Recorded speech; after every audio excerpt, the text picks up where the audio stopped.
A furious clash erupted on GB News over Angela Rayner, as a Labour peer accused presenter Ben Leo of launching a sexist attack against her.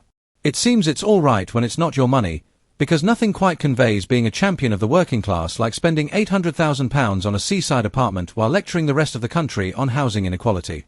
Angela Rayner, the same figure who once asserted she would compel every borough to accept its fair share of migrants, has recently acquired her third property, a charming holiday retreat in Hove. She seemingly fails to recognise the profound irony of a socialist housing minister possessing more homes than a player in a game of Monopoly. Did you know that over 95% of our viewers aren't subscribed to the channel? We totally get it, life gets busy, and sometimes it's easy to forget. But here's the thing, subscribing is completely free, and it really helps us keep creating the content you enjoy. So, why not hit that subscribe button and join our community? It only takes a second, but it makes a world of difference to us. Thank you for your support. However, this is where the situation becomes truly contentious. When GB News had the temerity to pose some entirely reasonable questions regarding this expanding property portfolio, Labour's defenders immediately resorted to the ultimate tactic of identity politics. Lord Falconer accused presenter Ben Leo of sexism for merely daring to suggest that perhaps, just perhaps, the matter was worthy of discussion. Welcome to the state of modern British politics, where questioning hypocrisy will see you branded a misogynist more quickly than you can mention a grace and favour flat. Picture the scene. You are Angela Rayner, the Deputy Prime Minister and Housing Minister, the very person charged with solving Britain's housing crisis while simultaneously championing social justice and workers' rights. You have just spent nearly £1 million on what is effectively a beach house, increasing your property count to 3 homes, more than most individuals will ever own in a lifetime. Then, an inquisitive journalist has the audacity to ask why the individual responsible for national housing policy requires 3 properties while ordinary families struggle to afford even one. Evidently, such a question necessitates an immediate deflection by levelling accusations of sexism, because nothing demonstrates an ability to defend one's position quite like refusing to address the actual point being made.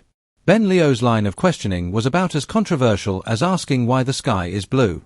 He noted that Rayner owns 1 property in London, another in her constituency, and now a holiday home, before asking the perfectly logical question of why someone in her role needs 3 properties. It is the sort of query that ought to have a simple answer if there is nothing to conceal. Instead, what followed was a masterclass in political diversion that would leave a circus contortionist in awe. Lord Falconer, visibly agitated by this audacious display of journalism, immediately played the comparison card, demanding, "Why does Nigel Farage need 4 properties?" This is the political equivalent of a child, caught with their hand in the biscuit tin, asking why their sibling is allowed more biscuits. The crucial difference, as Ben Leo brilliantly articulated, is that Nigel Farage is not a fervent socialist who campaigns against inequality while collecting properties as if he were playing a game of real estate bingo. Farage is an avowed free market capitalist. Therefore, no one expects him to practice what he preaches on wealth redistribution, primarily because he does not preach about it. It was at this point that Ben Leo posed what could be considered the political question of the year. He proposed that since Ms. Rayner is so concerned with housing migrants and has frequently declared that every borough must take its fair share, perhaps she could lead by example and accommodate some migrants in one of her 3 properties. It is a suggestion that cuts directly to the core of political hypocrisy, challenging someone to put their money where their mouth is, or in this instance, to put their spare bedrooms where their social justice rhetoric is. The response from Lord Falconer was nothing less than spectacular in its desperation. Rather than tackling the substance of the question, he instantly deployed the sexism card, alleging that Ben was targeting female politicians and asking, why is it only Angela Rayner who gets questions? Is it because she's a woman? This is akin to being caught speeding and asking the police officer if they are only issuing a ticket because of one's hair color. The deflection was so transparent it could be used as a pane of glass. This is where the intellectual dishonesty of the argument becomes almost artistic in its boldness. Lord Falconer claimed that Rayner possesses only 2 houses, as one is in her constituency and the other is for holidays, seemingly forgetting that she also occupies a grace and favour flat in central London. That is like claiming you only own 2 cars if you conveniently neglect to mention the company vehicle. The mathematical gymnastics needed to transform 3 properties into 2 would be a challenge for a quantum physicist. Ben Leo was having none of this numerical sleight of hand. He pointed out that Rayner had spent £7,000 of taxpayers' money on 2 beds for her grace and favour home, delivering the devastating line, "It's all right when it's not your money, it doesn't matter." Indeed, £7,000 spent on beds, more than many people earn in several months, for a free government flat, all while owning multiple other properties. The optics are so dreadful they would be more at home in a political satire.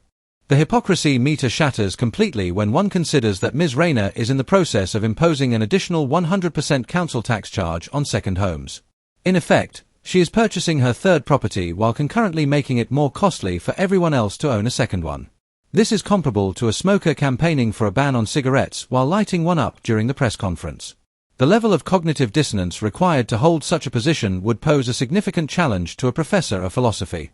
This leads us to the elephant in the room, or perhaps, the three elephants in three separate rooms. Ms. Rayner's property portfolio consists of her £350,000 home in her constituency near Manchester, her Grace and Favour flat in central London, and now an £800,000 seaside apartment in Hove. This amounts to nearly £1.2 million worth of property, and that figure does not even include the taxpayer-funded accommodation. For an individual who has built her political career on the premise of representing working-class interests, she has managed to accumulate wealth at a pace that would rival a lottery winner. The timing of this purchase could not be more politically tone-deaf if it had been orchestrated by her most bitter adversaries. At a time when ordinary families are grappling with soaring mortgage rates, crippling energy bills, and a severe cost of living crisis, the housing minister sees fit to splash out on a holiday home.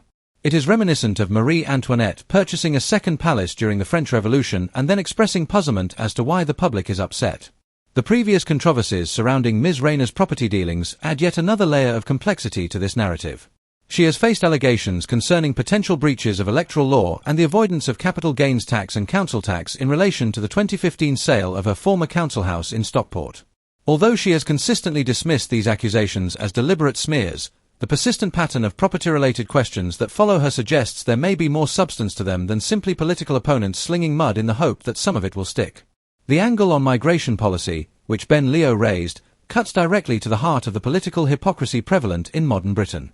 Labour politicians frequently deliver lectures on the moral imperative to house migrants and to distribute them equitably across all communities. Yet, when they are asked if they are prepared to lead by example by utilising their own properties, the invariable response is immediate deflection and accusations of impropriety for having even posed the question. This strategy of deflecting to sexism epitomizes everything that is wrong with contemporary political discourse. Rather than engaging with legitimate questions about policy consistency and personal conduct, politicians increasingly seek refuge behind identity politics as a means of evading accountability. It has effectively become the political version of diplomatic immunity: claim discrimination and watch your critics retreat, lest they risk being labelled as bigots. The mathematical creativity employed in Lord Falconer's defence merits special acknowledgement. To assert that 3 properties are, in fact, 2 because one is designated for holidays requires a form of creative accounting that would make the executives at Enron blush. It is tantamount to saying you don't truly own 3 cars because one of them is reserved for weekend use. The taxpayer funding aspect adds a spectacular layer of insult to injury. Not only does Ms. Rayner possess 3 properties, but the public purse is also funding improvements to her government-provided accommodation. While £7,000 for beds may not seem like a substantial sum to someone with an £800,000 holiday home, for the ordinary taxpayers who are footing the bill, it represents weeks of their hard-earned wages being spent on luxurious sleeping arrangements for a person who already has multiple places to sleep. The comparison with Nigel Farage served to expose the fundamental intellectual bankruptcy of the defence strategy. Farage is open and unabashed about his capitalism and wealth accumulation. He does not feign to be a socialist while living the life of a property tycoon. Ms. Rayner, it seems, wants to have her cake and eat it too, to preserve her working-class credentials while simultaneously amassing upper-class assets. One cannot concurrently be the voice of the dispossessed while building a property portfolio that would arouse the envy of a professional developer.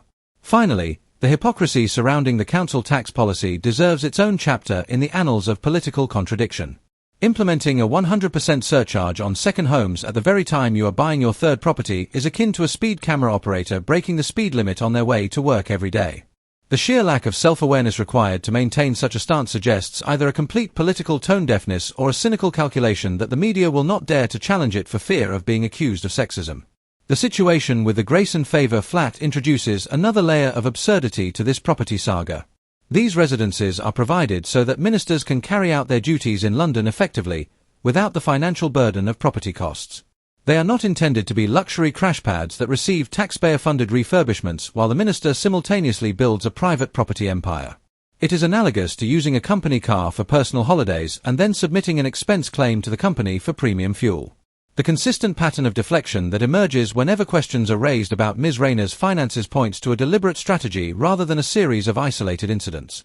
Each time legitimate inquiries are made, the response is to allege sexism, misogyny, or a calculated smear campaign, instead of simply providing straightforward answers. This is fast becoming the political equivalent of crying wolf. Eventually, people cease to take the claims seriously. The damage to Labour's credibility extends far beyond the property dealings of a single minister. When the party that purports to champion workers' rights is represented by ministers living like property moguls, their entire political narrative is undermined. You cannot convincingly advocate for wealth redistribution while simultaneously engaging in such conspicuous wealth accumulation. It is like temperance campaigners deciding to open their own breweries, technically feasible but utterly devoid of any moral authority. The recruitment implications for the Labour Party could be substantial if this pattern persists.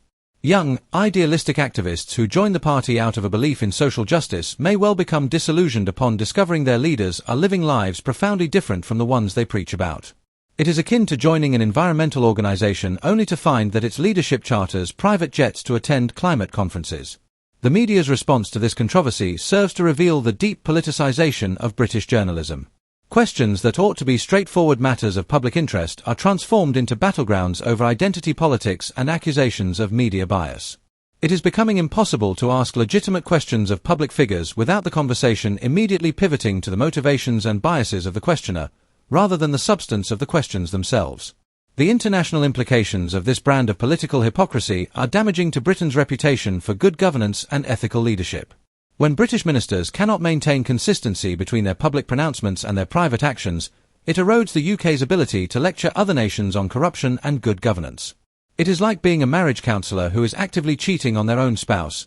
Your advice might be technically sound, but your credibility is completely shot. So, here we find ourselves, observing Angela Rayner constructing her property empire while lecturing everyone else on housing inequality. And when journalists dare to inquire about it, we are met not with answers, but with accusations of sexism. This is a form of political hypocrisy so brazen it would make Machiavelli blush, defended by deflection tactics so transparent you could read a newspaper through them. When your immediate response to legitimate questioning is to claim discrimination, you have essentially conceded that you cannot defend your position on its own merits. The real tragedy in all of this is that it was entirely avoidable. A simple statement acknowledging the optics, explaining any practical necessities, and demonstrating how the properties serve public purposes could have completely deflated this controversy. Instead, we were treated to defensive deflection and the weaponization of identity politics, a response that only makes the original questions more compelling and the lack of answers more suspicious. Lord Falconer's performance on GB News will go down in history as a masterclass in how not to defend a political ally. When your entire strategy rests on claiming sexism rather than addressing the substance of the issue, you are effectively conceding that the substance is indefensible.